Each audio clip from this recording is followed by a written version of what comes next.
첫 번째로 기억하실 것은 본질이 틀에 담길 때에 비로소 그 내용이나 그 본질이 힘을 발휘하게 된다는 사실이에요. 어떤 본질이, 어떤 내용물이 틀에 담겼을 때, 틀에 온전히 잘 담겼을 때 그 본질이나 그 내용이 비로소 힘을 발휘하게 된다라는 것을 여러분 꼭 기억해 주시기를 바랍니다. 우리가 성경 말씀을 읽으면서 수많은 믿음의 선배들이 나오는데 그 믿음의 선배들 중에는 믿음 생활을 잘 했던, 신앙을 잘 지켰던 선배가 있는가 하면 좀 안타깝다, 아쉽다, 속상하다 이런 선배도 있을 거예요. 모든 믿음의 선배들 중에 환경을 뛰어넘고 그에게 주어진 제한적인 상황들을 뛰어넘고 온전히 믿음을 지켰던 사람들을 말하라 한다면 아마 몇 사람 안 될 겁니다. 그리고 그 몇 사람 안 되는 인원 중에 탑 클래스를 하나 뽑으라고 한다면 단연 다니엘을 말할 수 있어요. 그래서 오늘 다니엘 얘기를 잠깐 묵상하면서 틀 얘기를 이어가려고 하는 겁니다. 오늘 우리가 다니엘서 6장 1절 이하의 말씀을 읽으셨는데 다니엘은 아주 특이한 리더예요. 다니엘이 시무를 하는 와중에 왕이 여러 명이 바뀝니다. 오늘 6장 말씀 이전에 5장과 6장을 연결해서 보시면 메소포타미아 문명에 있었던 나라들, 이른바 아수르, 바벨론, 메데, 페르시아 이렇게 쭉 이제 나라들 이름이 바뀌게 되는데 다니엘서 5장 말씀을 보면 바벨론 왕 벨사살 왕이 죽는 사건이 벌어지게 되어지고 다니엘서 6장으로 넘어가면 메데 왕 다리오 왕으로 왕이 바뀝니다. 다시 말씀을 드리면 똑같은 나라가 있으면서 선왕에게 부드럽게 왕위를 이어받은 상황이 아니라는 거예요. 바벨론이라는 나라가 메데로 넘어가게 된 상황이고 벨사살 왕도 죽임을 당하고 그리고 다리오로 넘어가게 된 거죠. 다리오 왕 입장에서는 내가 벨사살 왕보다도 훨씬 더 통치를 잘한다라고 하는 것을 입증받고 싶은 욕심이 있는 거죠. 62세에 다리오 왕이 통치를 딱 맡게 된 겁니다. 그래서 어떤 조치를 하게 되냐면 6장 1절입니다. 다리오가 자기의 뜻대로 고관 120명을 세워서 전국을 통치하게 하였고 또 그 위에 총리를 셋을 두었는데 다니엘이 그 중에 하나였다. 이는 고관들로 총리에게 자기의 직무를 보고하게 하여 왕에게 손해가 없게 하려 함이었더라. 자, 이렇게 따지면 최소 1인당, 총리 1인당 40명 정도의 고관들이 세팅이 된 거예요. 그래서 우리 이제 회사의 직무제도를 이해하면 될 텐데 그 고관들이 보고를 하면서 자율경쟁을 하고 있는 상황인 겁니다. 그리고 왕은 그 총리들 중에서 또 대표 총리, 우리로 말하면 국무총리가 되겠죠. 이 대표 총리를 뽑아서 대표 총리가 세 사람의 총리를 관장하고 세 사람의 총리가 120명을 관장하고 120명이 백성들을 관장하는 시스템으로 국가를 운영할 계획을 가졌던 거죠. 아직 대표 총리를 뽑지 않았습니다. 그런데 이미 왕의 마음에는 다니엘을 대표 총리를 세웠으면 좋겠다라고 하는 비전을 가진 거죠. 본문이 이렇게 써 있습니다. 3절인데요. 다니엘은 마음이 민첩하여 총리들과 고관들 위에 뛰어남으로 왕이 그를 세워 전국을 다스리고자 했다. 이렇게 기록이 되어져 있습니다. 왜 그럴 수 있었을까? 4절 말씀을 보시면 이에 총리들과 고관들이 국사에 대하여 다니엘을 고발할 근거를 찾고자 했지만 아무 근거, 아무 허물도 찾지 못하였는데 그 이유는 그가 오직 충성되어서 아무 그릇됨도 없고 아무 허물도 없었기 때문이다. 이렇게 이야기를 하고 있습니다. 이 진퇴양난이 벌어진 거예요. 다니엘을 모함하기 위해서 다니엘을 전체적으로 이 사정을 실시했는데 그 인사청문회에 내보내서 박살을 내려고 사정을 실시했는데 아무리 다니엘을 조사해봐도 흠을 찾을 수가 없이 완벽한 리더십을 가지고 있었다. 이런 얘기입니다. 자, 이 말은 무슨 얘기냐면 나머지 2명의 총리 그리고 나머지 120명이 갖고 있지 못했던 무엇인가를 다니엘이 갖고 있었다는 얘기예요. 다니엘에게는 나머지 총리와 나머지 고관들이 범접할 수 없는 어떤 기준, 그들이 감히 흉내낼 수 있는 어떤 어서러티, 영적인 권위를 다니엘이 갖고 있었다라는 얘기인데 그것이 바로 뭐냐면 하나님의 틀이에요. 다니엘이 처음 잡혀왔을 때를 여러분 기억하십니까? 다니엘이 잡혀왔을 때 환관장이 그런 얘기를 하지 않습니까? 바벨론의 풍습과 바벨론의 틀에 따라 왕의 진미를 먹고, 왕이 너희들을 우리나라의 리더로 세우기 위해 데려왔기 때문에 나는 너희들을 왕의 진미로 잘 먹이고, 그리고 이 진미를 통하여 너희들이 왕의 리더십에 반열에 설 수 있도록 돕는 것이 내 사명이다. 그런데 다니엘이 그걸 거절하지 않습니까?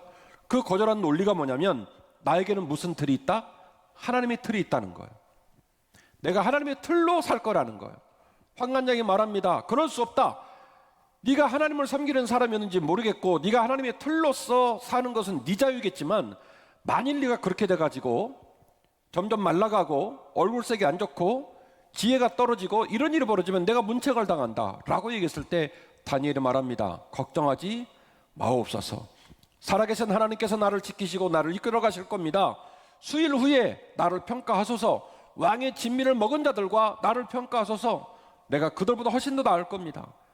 지금 다니엘이 무슨 툴을 작동시키냐면, 바벨론 법판 안에, 메대 법판 안에, 페르시아 법판 안에서 여전히 다니엘은 그들과 다른 형태의 틀을 하나 갖고 있는데, 그 틀이 뭐냐면 하나님 나라의 틀이에요. 하나님 백성의 틀이에요. 이 틀을 가지고 이 틀을 순종하고 복종하고 사랑하면서 하루를 살아가는 거예요. 그래서 이런 틀 가운데 반짝반짝 빛나는, 보석보다 더 아름다운 보석으로 빛나는 다니엘을 다리오 왕이 눈에 탁 둔 거예요. 저 사람을 대표 총리, 우리로 말하면 국무총리로 세워야 되겠다라는 생각을 한 겁니다. 이제 나머지 두 명의 총리에게는 발등에 불이 떨어졌습니다. 왕의 마음에 복심에 다니엘이 이미 심겨졌다는 걸 알게 됐습니다. 가만뒀다가는 다니엘이 국무총리 되기 십상입니다. 그래서 어떻게든지 다니엘을 꺾어야 될 상황이 놓이게 된 거죠. 그래서 그들이 다니엘을 공격할 거리를 찾게 되는데, 놀라운 본문을 우리가 만나게 됩니다. 정말로 기가 막힌 본문을 만나게 됩니다. 아주 역설적인 상황인데요. 같이 보실까요? 6장 5절입니다. 그들이 이르되 이 다니엘은 그 하나님의 율법에서 근거를 찾지 못하면 그를 고발할 수 없으리라. 바벨론, 메대, 페르시아, 전통적으로 계속해서 하나님과 무관한 삶을 살아가는 그 리더들이 다니엘을 사정을 했습니다. 인사청문회를 해서 끌어내릴 계획을 삼았습니다. 그런데 앞을 봐도 약점이 없고, 뒤를 봐도 약점이 없고, 들어봐도 약점이 없고, 맺혀봐도 약점이 없고, 약점이 없는 거예요. 그래서 그들이 다니엘을 전부 조사하고 난 이후에 내린 결론이 하나 있는데, 뭐냐면 이는 하나님의 율법에서 흠을 찾지 않으면 이 사람은 흠을 찾을 길이 없다, 끌어내릴 길이 없다. 이 말은 무슨 얘기냐? 다니엘이 하나님 아버지의, 하나님 나라의 법, 하나님 나라의 틀에 100% 현재 수렴이 되어 있다는 얘기예요. 그래서 율법의 약점을 가지고 이 사람을 때리지 않으면 이 사람을 끌어낼 방법이 없다. 그러니까 본문의 말씀 6장 5절 말씀은 되게 이상한 본문이에요. 이 이야기를 율법사가 말을 했다거나 대제사장이 말을 했다거나 유대인이 말을 했다면 이해는 되지만, 메대 사람들이, 바벨론 사람들이 이 얘기를 하는 거예요. 다니엘을 낸 사람을 전부 조사하고 또 조사해서 내린 결론은 뭐냐? 이 사람은 하나님의 율법, 하나님 나라의 틀에 완벽하게 수렴되어 있는 사람이기 때문에 하나님의 율법이 아니고는 이 사람을 넘어뜨릴 방법이 없다라고 결론을 내리게 된 것이죠.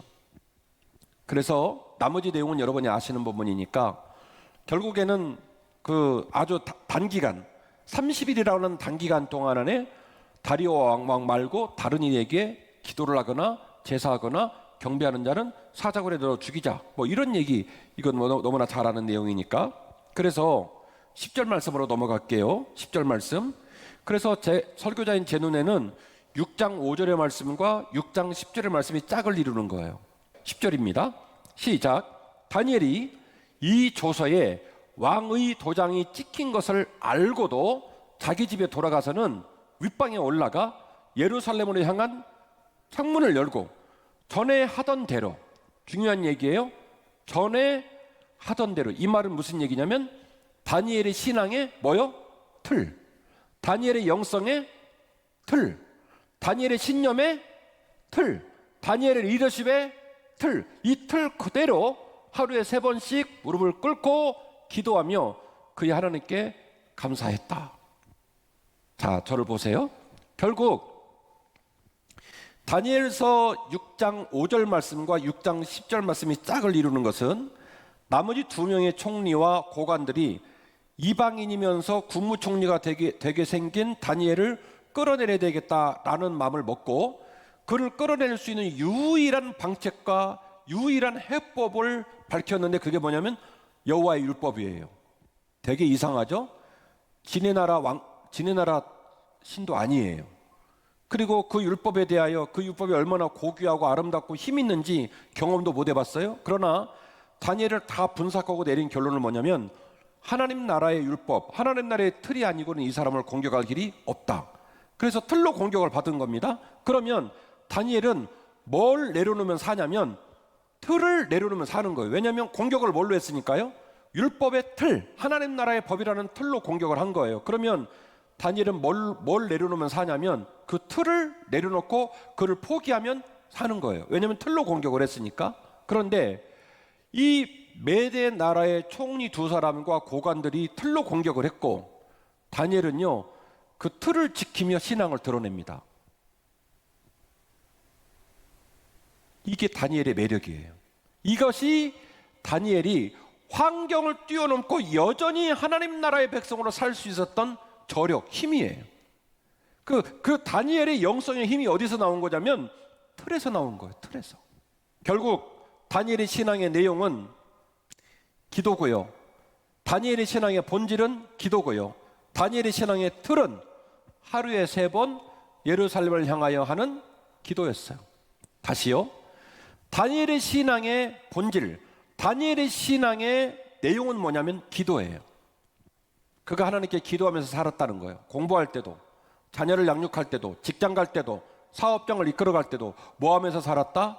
기도하면서 살았다. 이게 뭐냐면 내용이에요. 이게 뭐냐면 본질이에요. 그리고 다니엘의 신앙의 틀은 뭐냐면 하루에 3번 기도하는 게 틀이고 예루살렘을 향하여 창문 열고 기도하는 게 틀이었어요. 그리고 명백히 아는 바 다니엘은 누구도 감당할 수 없었던 환경의 제한과 처지의 제한을 보기 좋게 뛰어넘어서 그의 신앙을 드러낸 위대한 영적 리더예요. 그러면 우리가 이 구조를 가지고 결론을 도달할 수 있습니다. 다니엘의 신앙은 우리의 신앙입니다. 다니엘의 본질은 우리의 본질입니다. 그게 뭐냐면 기도하는 삶이에요. 기도하는 영성이에요. 다니엘도 기도하기를 원했고 우리도 기도하기를 원합니다. 다니엘의 삶 가운데 그의 오직 하나님을 향한 본질이 있다면 그는 기도하며 하나님을 섬기는 게 본질입니다. 그리고 그 본질은 오늘 예배하는 우리의 본질이기도 합니다. 그리고 다니엘의 신앙의 틀이 뭡니까? 라고 묻는다면 그 틀은 뭐냐면 하루에 3번 기도하는 것, 그리고 예루살렘 성전을 향하여 문을 열어놓고 기도하는 것, 이게 틀이에요. 그래서 다니엘은 그 본질을, 그 내용을 어디에다가 담았냐면 하루에 3번 기도하는 틀에 담고 예루살렘을 향하여 기도하는 틀에 담은 거예요. 비가 오나 눈이 오나 작년에도 재작년에도 그렇게 해온 거예요. 그렇게 하며 나이를 먹었고 그렇게 하며 공부했고 그렇게 하며 총리가 된 거예요. 이방인의 신분으로 본국에 있는 자들과 맞짱을 떠서 당당하게 총리가 될 수 있었던 그의 영적 에너지, 그의 저력은 어디서 나온 거냐면 영적인 틀, 신앙의 틀에서 나왔다라고 결론을 내게 되는 겁니다. 여러분 기억하십시오. 신앙의 내용과 신앙의 자람과 신앙의 열매가 힘을 얻기 위해서는 반드시 견고한 틀에 담겨져야 합니다. 신앙의 내용도, 신앙의 자람도, 신앙의 열매도 반드시 견고한 틀에 담겨져야 하면 그때부터 힘이 되는 거예요. 그래야 실행력이 생기고 그 틀에 담아놓고 보면 문제를 직시할 수 있고 그 틀에 담아놓고 보면 예측이 가능하고 기대도 가능해요. 우리 아이들이 공부를 열심히 안 해서 엄마 아빠가 막 속상해서 막 뭐라 합니다. 그럼 아이가 말합니다. 엄마, 내가 공부를 안 해서 그렇지 하면 다 죽어. 하면 하버드는 그냥 가는 거야. 그럼 여러분 여쭤봅시다. 여러분의 예배, 여러분의 기도, 여러분의 말씀, 여러분의 신앙생활의 중요한 가치들 왜 그렇게 유보하고 계십니까? 제가 강대상에서 막 강조하면 속으로 그러시죠. 목사님, 제가 안 해서 그렇지 하면 다 죽습니다. 목사님, 제가 맘먹고 기도하면 2시간 기도합니다. 그거 뻥이에요. 왜냐? 틀이 없는 공허한 말들은 그냥 뻥에 지나잖아요. 아무 힘없는 읊조림에 지나지 않아요. 내가 고백한 신앙, 내가 고백한 주님을 향한 사랑, 이 모든 것은요, 견고한 틀에 들어갔을 때 비로소 실체가 드러나는 거예요. 틀에 넣어봐야 실행력이 생기고, 틀에 넣어봐야 문제를 직시할 수 있고, 틀에 넣어봐야 비로소 예측할 수 있고 기대할 수가 있는 겁니다. 오늘 말씀의 결론입니다. 설교 제목인데요, 틀이 좋아야 본질이 견고해집니다. 저희 근자의 메시지에 집중적으로 등장하는 단어가 있죠. 앞서 말씀드린 대로 틀이라는 단어와 태도라는 단어입니다.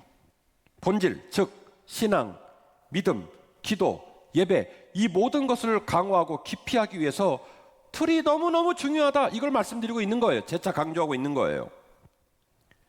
앞서도 말씀을 드렸습니다만 이스라엘 민족이 그 수많은 세월들을 견디며 북왕국 이스라엘 200년, 남유다까지 합치면 350년, 포로기 70년, 중간기 40년, 그 모진 세월을 견디면서 신앙을 유지할 수 있었던 힘은 뭐냐면 틀 때문이었어요. 성전의 틀, 대제사장과 제사장의 틀, 안식일의 틀, 유월절의 틀, 그 틀 때문에 그들의 신앙이 유지가 된 겁니다. 제가 몇 번 말씀을 드렸습니다마는 저희 증조할아버지가 재정 집사님이셨거든요. 재정 집사님이셨는데 수염이 이렇게 길었어요. 수염이 이렇게 긴 수염을 갖고 계셨고 도포를 입고 계셨는데, 제가 그 어렸을 때 뵈면 돋보기 큰 거를 들고 성경을 이렇게 읽으셨어요. 여호와는 나의 목자시니, 이렇게 쭉 성경을 읽으시는 거예요. 그 기억이 나고, 그리고 지금도 기억이 나는 것이 그 우물에 가셔서 500원짜리 지폐를 맨손으로 이렇게 물에다가 물을 푸셔가지고 이렇게 씻으셔가지고 숯을 이제 만들어서 숯을 넣어서 하는 다리미, 옛날 다리미 있어요. 숯는 그 다리미로 광목을 대고, 그리고 500원짜리 이렇게 다리시면서 하시는 기도가 기억이 나요. 하나님 아버지, 이놈의 500원이 어디 갔다 온지를 모릅니다.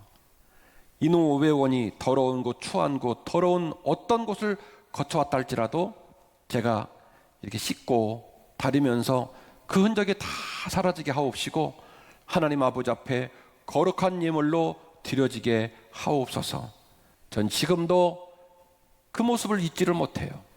어떤 아들이 어떤 딸이 아빠가 되고 엄마가 되고, 그래서 신앙생활의 모범을 보이고, 그 아들이 또 자녀를 낳고 그 딸이 또 자녀를 낳아서 그 자녀에게 예배의 모범, 기도의 모범, 신앙의 모범을 보이는 것, 관직이 할 수 있는 일이 아니에요. 저와 여러분이 오늘 옷을 예쁘게 빼입고 이 자리에 앉아 있습니다마는, 그러나 우리들의 딸과 우리들의 아들들은 우리들의 민낯을 알아요. 우리가 종교인인지 신자인지, 우리가 말로는 주님을 섬긴다고 말하지만 우리의 삶의 습관과 시간에 정말로 신앙의 틀이 있는지를 자녀는 뼈 때리게 민낯을 알고 있단 말이에요. 좋은 믿음의 선배는 새치 혀 끝에 있는 말로 만들어지는 게 아닙니다. 한 아들이, 한 딸이 장성해서 좋은 아빠가 되고 좋은 엄마가 되고 그 믿음을 자녀에게 물려준다? 말로 되는 문제가 아니에요. 견고하고 좋은 틀에 신앙을 담아내지 않으면 관측도 되지 않고 문제를 직시할 수도 없고 예측도 불가능하고 기대도 할 수 없어요. 추진력도 없습니다. 그래서 반드시 신앙은 좋은 틀에 담아야 됩니다. 성경에 등장된 믿음의 사람들의 틀을 말씀드렸고, 우리들이 경험한 우리들의 할아버지, 우리들의 어머니, 아버지, 우리들의 믿음의 선배들의 믿음의 모범을 여러분에게 말씀을 드렸습니다. 이제 우리도 그분들의 걸어왔던 길을 쫓아 귀하고 아름다운 견고한 믿음의 길을 걸어가야 할 줄로 믿습니다.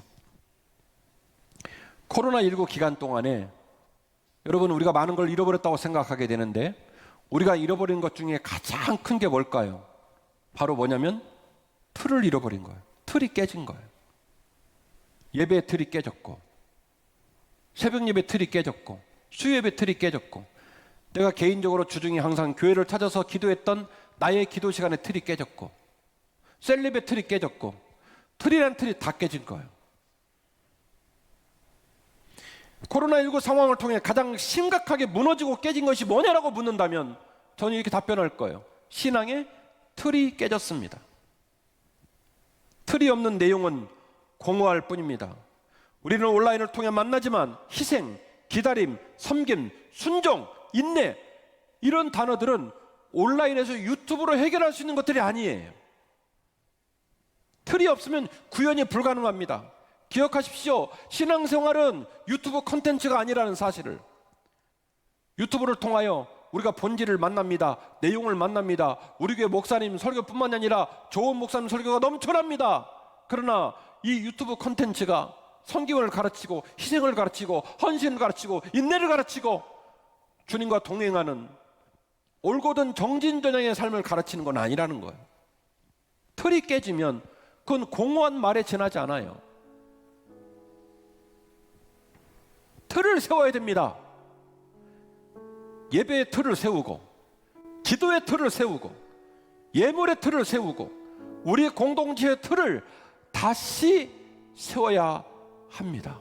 다니엘이 이방인 신분으로도 120명을 뛰어넘어 3명의 총리에 들어가고 3명의 총리 중에 단 1명의 총리로서 부름받는 놀라운 일들이 가능했던 건 그의 신앙이 어디에 담겨요?